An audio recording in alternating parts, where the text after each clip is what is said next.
As today's tutorial, I'm going to show you how to remove the white background on Photopea. So first of all, of course, all you need to do, just go and open the browser that you're going to use to follow this tutorial steps with. Then, of course, just go and open it. Then go here to the URL, type photopea.com. And as you can see, that will actually be your home or your main screen.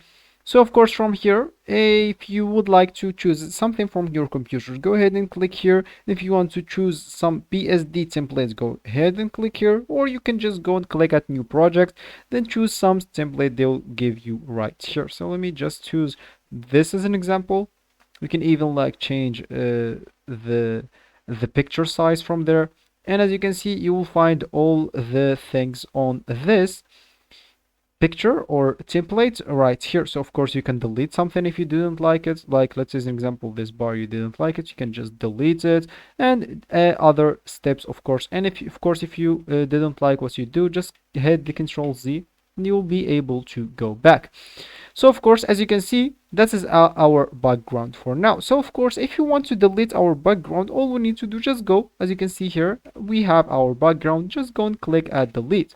And as you can see, we have no background anymore. And of course, if you want it back, as I said, just go and hit the Control Z button. And of course, let's just delete it.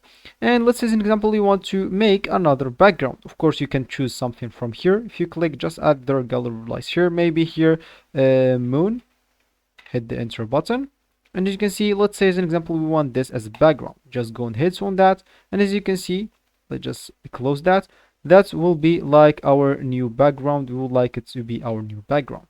So as you can see from here, you make sure if you want it to be the background, make sure to let it as the last thing. So of course, if you make it like before something, as you can see now, the text is not shown. So make sure to make it the last thing, so you can have it as your background. So this will be actually for this tutorial. I hope you like it. Thank you guys for watching, and goodbye.